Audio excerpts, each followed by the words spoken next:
علم، ادب اور تفکر۔ امام علی علیہ السلام نے اس حکمت برے کلام میں 3 اہم نکات بیان فرمائے ہیں جو انسان کی زندگی میں رہنمائی کا ذریعہ بنتے ہیں۔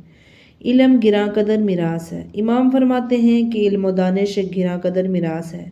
یہ میراث مادی دولت سے کہیں زیادہ قیمتی ہے، کیونکہ مادی دولت عارضی ہے اور انسان کے جانے کے بعد ختم ہو سکتی ہے، جبکہ علم نسلوں تک منتقل ہوتا رہتا ہے اور انسان کو عزت اور مرتبہ عطا کرتا ہے۔ رسول اللہ نے فرمایا، علماء انبیاء کے وارث ہیں، کیونکہ انبیاء دینار اور درہم نہیں چھوڑتے بلکہ علم اور دانش کی میراث چھوڑتے ہیں۔ یہ علم انسان کو جہالت سے نکال کر ترقی کی راہ پر گامزن کرتا ہے اور معاشرے میں روشنی پھیلاتا ہے۔ ادب کبھی نہ پرانا ہونے والا لباس ہے۔ امام فرماتے ہیں کہ ادب خوبصورت اور کبھی نہ پرانا ہونے والا لباس ہے۔ امام فرماتے ہیں کہ ادب خوبصورت اور کبھی نہ پرانا ہونے والا لباس ہے۔ ادب سے مراد وہ اخلاقی خوبیاں ہیں جو انسان کی شخصیت کو نکھارتی ہیں، جیسے تواضع، صداقت، امانت داری، خوش اخلاقی، معاشرتی تعلقات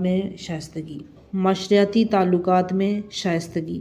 یہ خوبیاں ایک ایسا لباس ہے جو انسان کی شخصیت کو زینت دیتے ہیں اور کبھی پرانے نہیں ہونے دیتے۔ رسول اللہ نے فرمایا، ادب انسان کو حسب و نسب سے بے نیاز کر دیتا ہے، یعنی ادب ایسی دولت ہے جو انسان کو شرف اور عزت عطا کرتی ہے، چاہے اس کا خاندانی پس منظر کچھ بھی ہو۔ تفکر صاف آئینہ۔ امام فرماتے ہیں کہ تفکر ایک شفاف آئینہ ہے۔ فکر یعنی گہرائی سے سوچنا، مسائل کا جائزہ لینا، یہ انسان کو حقیقت تک پہنچاتا ہے۔ اگر انسان اپنی سوچ کو خواہشات اور غلط تصورات سے پاک رکھے تو آئینہ حقیقت کو صاف طور پر دکھاتا ہے۔ رسول اللہ نے فرمایا، اللہ کی مخلوقات میں غور و فکر کرنا سب سے بڑی عبادت ہے۔ امام صادق نے فرمایا، ایک لمحے کی سوچ 1 سال کی عبادت سے بہتر ہے۔ قرآن مجید میں بھی غور و فکر کی اہمیت پر زور دیا گیا ہے۔ میں تمہیں نصیحت کرتا ہوں کہ اللہ کے لیے کھڑے ہو جاؤ اور سوچو۔ سورہ سبا آیت نمبر 46۔ نتیجہ علم انسان کو وراثت میں سب سے قیمتی دولت فراہم کرتا ہے۔ ادب انسان کی شخصیت کو خوبصورت اور عزت عطا کرتا ہے۔